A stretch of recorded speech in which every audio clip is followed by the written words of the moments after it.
There is a particularly malicious proclivity found on the left of attacking the dead. Now, this is not unique to the left by any stretch of the imagination, but it tends to be worked into their playbook on a fairly fundamental level, usually due to the continuation of problems. See, I don't think I need to remind any of you about this, but when the progressives point out something and go, "This is problematic, this is a issue that we need to fix," it's not because they have any interest in actually solving the problem, it is simply to use it as a wedge, a means to gain authority, power, and privilege within whatever they're currently targeting, be it a hobby, politics, or anything else. And of course, whenever the company attempts to solve that problem, no matter how hard they do, they will only try to find a new way of attacking the company or whatever else they're going after. And today we've got a beautiful example of that, as you would think by now that Wizards of the Coast, one of the most progressively cucked companies on planet Earth, would have solved pretty much all of its progressive pointed out problems by now, particularly with race, right? Because they recently wiped out the very concept of race from their setting. Okay, well, surely you can't have racism in a game that literally doesn't recognize race as a reality, and you can have an orc have the stats of an elf and the appearance of the elf, yet still be an orc, etc. Surely we've solved this problem. No, of course not. We are simply going to move on to another attack vector, which is now its creator, Gary Gygax. Doc Vivi here, a mad scientist, thank you, I got that from the flags already, followed by Hooded Horse, by the way, which... Hooded Horse is a publisher that confuses and scares me deeply. On the one hand, they release wonderfully cool autism simulators, or produce? I mean, they don't develop them, but, you know, they release them and give them munsies, etc., English, like Terra Invicta, which I absolutely adore, and yet they seem to be friends with all the wrong people. It's a weird situation, but anywho. The argument about D&D and racism are always so funny because no one on either side is ever willing to address the elephant in the room. Gary Gygax, the creator of D&D, was openly a white supremacist, and this is written into the fabric of D&D. So, having been stripped of basically every single solitary assault vector by Wizards of the Coast's undying desire to surrender as completely and rapidly as humanly possible, we have now resorted to simply stating that D&D is white supremacist on a very fundamental DNA level. Like, it's baked in there now. Why? Because Gary Gygax was apparently one. Again, the whole attacking the dead thing. Like, you have people litigating back and forth whether D&D's races have unfortunate implications, whether there should be racial discrimination in game, etc. One, no, it's fantasy, and two, yes, there should be racial discrimination in a game that has obvious racial discrimination, like races being outright evil, etc. And meanwhile, the game's creator argued a paladin should fall from grace for refusing to kill a goblin baby. Nits make lies, as Gary Gygax said. This man was openly incredibly racist and generally bigoted and wrote that into his game, and it's funny how Wizards of the Coast has tried to gently cover that up to appeal to a modern progressive audience. Ah, a modern progressive audience indeed. Indeedly doodah. So, one, this isn't actually true at all, as Wizards of the Coast have done everything in their ability to also spit on Gary Gygax's grave. For example, the recent interview where, what was it? They were talking about some of the original D&D published books and going, this would never pass inclusivity reviews today, of course, no, never. But you know, it is technically history, so we can't just change it. They go on to say, and now you have people who know nothing about the game's actual history, arguing that it was always progressive and meant to be inclusive. And no, not at all, LMAO. Gary was on an FBI watch list for association with violent white supremacist gangs. It's never good when you see the community note right underneath that. There is no evidence that Gary Gygax was on an FBI watch list for association with violent white supremacist gangs. Reasons for FBI interest in TSR are redacted from the Freedom of Information, a request that started this rumor. This post is factually incorrect and based entirely on speculation.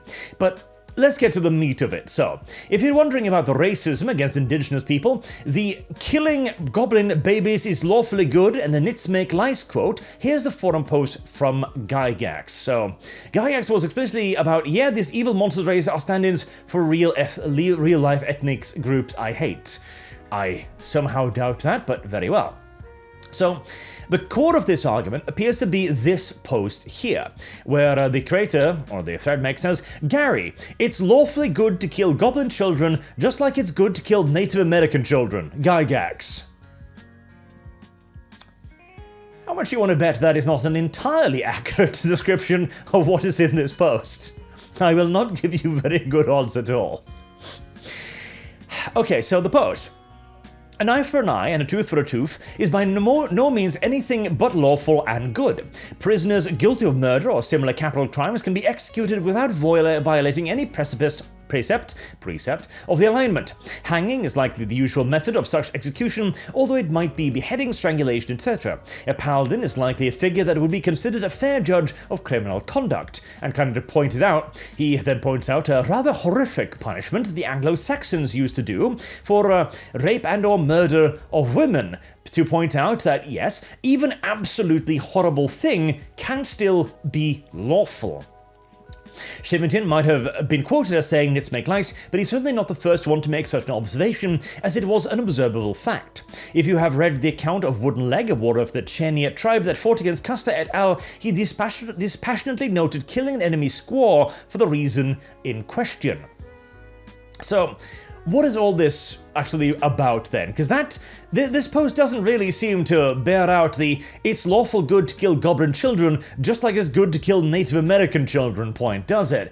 Well, it comes from this forum thread here from 2005. Yes, about 20 odd years ago.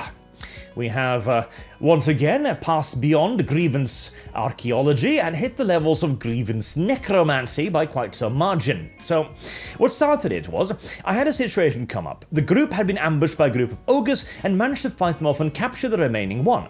They questioned it, they learned that it was part of the assault group that had just attacked a keep some days before, and this PC group was part of the defense of the keep. The paladin in the group, once finding out that no more harm will come from this tribe, that this is the last ogre, decides to execute the ogre. Okay. So, executing the ogre then kind of becomes a key part of this. So, I think, there we are. Yeah. Since slitting the throats of prisoners is an evil act, and since I don't like putting lawful good pieces in the position of having to make such a choice, I let them off the hook by adding, you notice the ogre draw a blade, he's secretly his person. So, this is the thing, that it is evil to execute the prisoner, right?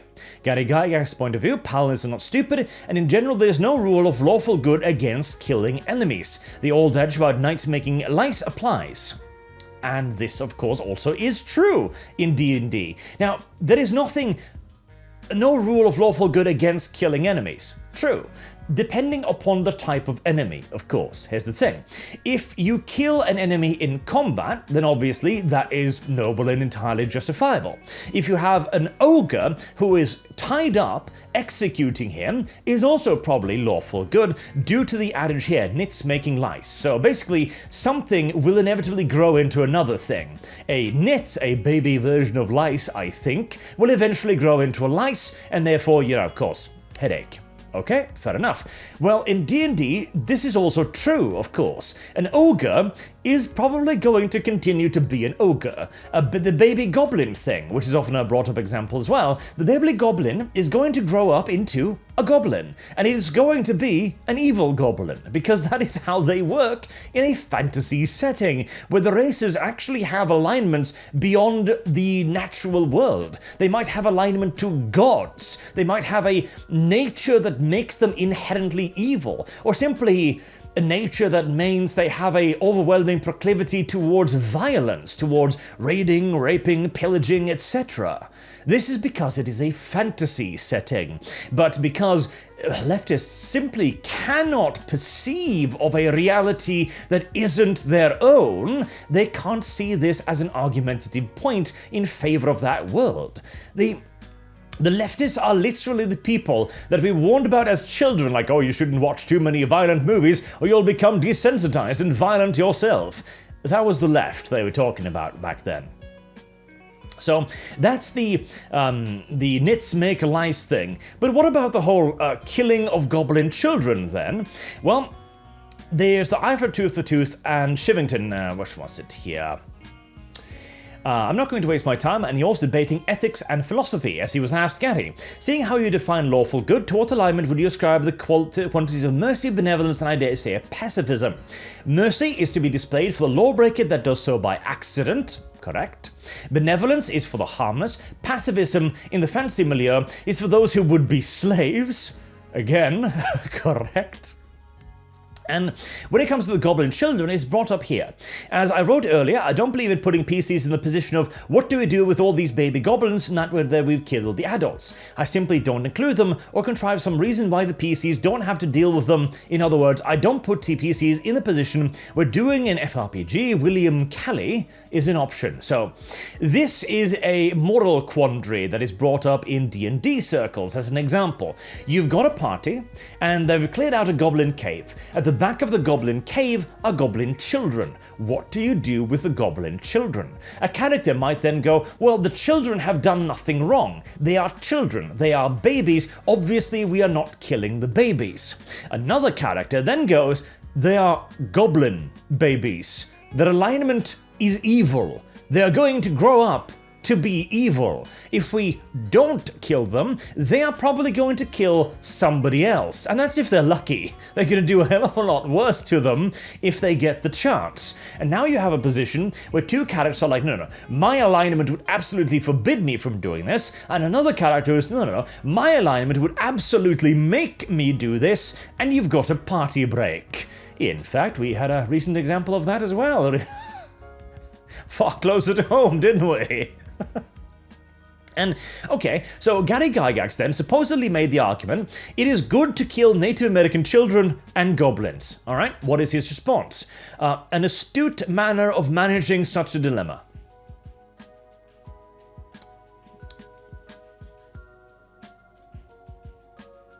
How did we get to this?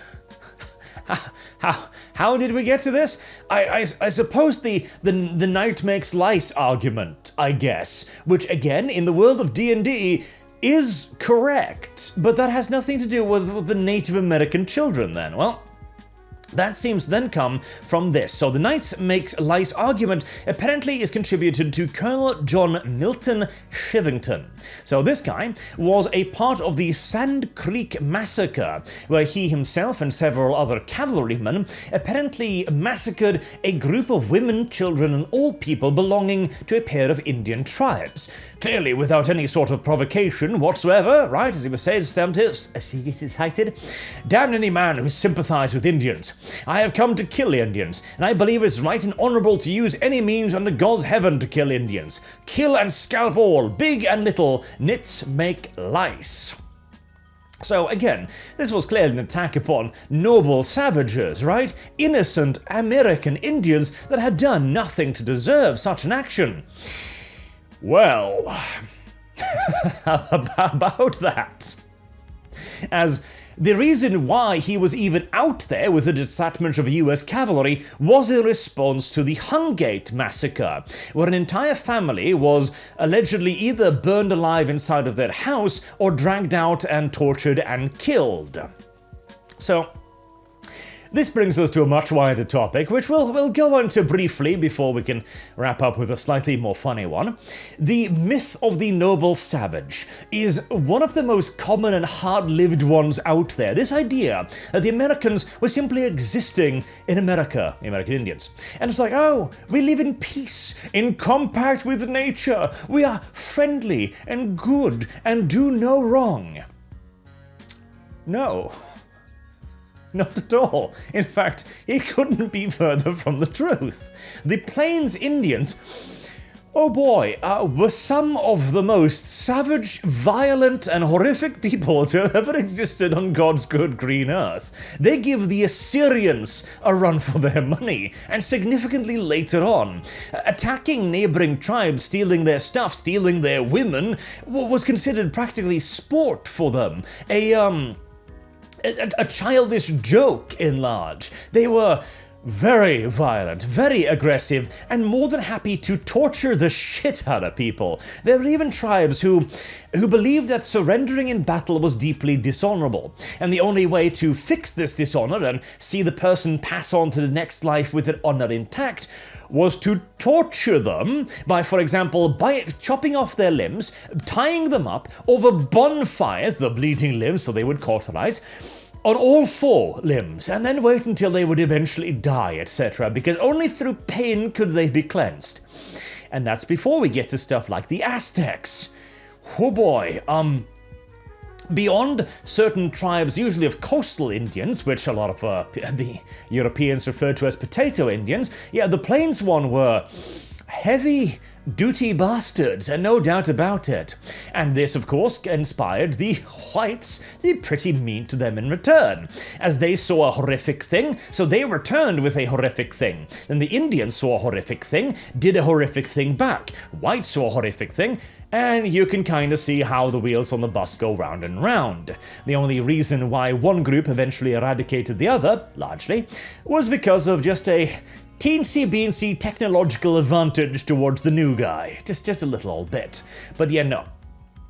This, the whole murdering women and children's part doesn't actually seem to be in his post at all, nor does he seem to be making that argument either, beyond the night makes lice phrase, which is apparently attributed to this guy, and other people will say that it's attributed to other people, so whoever knows. But this too was a common enough idea back in the day. See, the entire thing about racism, racism not being a thing, as I talked about earlier, is a rather recent thing, like the last 100 years, barely even that in fact. Before that, the idea of, well, race realism was rather common. It seemed to be just the normality of the world, frankly. And so I can absolutely see a man from, when was this? The 1800s having this opinion. I do not, however, think it is fair to attribute it to Gary Gygax over that. Not at all. As I mentioned, and again, it is lawful good to kill goblin children just like it's good to kill Native American children. And it's in quotation marks as well. The lie is blatant. In fact, the receipt to the lie does not bear out the lie. It's kind of remarkable, frankly. There's even a second example of this. No, he was a biological determinist. I mean, at least he's openly admitted that, plus his misogyny, am I right? So, this post. Gary, I've just asked Frank a question about women in role-playing games back in these early days. It always looks like early on it was very male-dominated hobby. Did you chaps regularly have women in your games? While at TSR, did you have any planned or published products that was designed specifically to tempt more women into the game? Potentially a really big market, I'd have thought. Nope. So Gary then responds, there were never many females gamers in our group. My daughter Ellis was one of the two original playtesters for the first draft of what became the D&D game, and both of her younger sisters played and lost interest in a few months as she did. In our campaign group that cycled through in a couple of years, 74 to 75, something in the neighborhood of 100 or so different players, there were perhaps 3 females. As a biological determinist, I am positive that most females do not play RPGs because of a difference in brain function. They can play as well as males, but they do not achieve the same sense of satisfaction from playing. In short, there is no special game that will attract females other than LARPing, which is more socialization and theatrics and gaming, and is a waste of time and effort to attempt such a thing. Correct.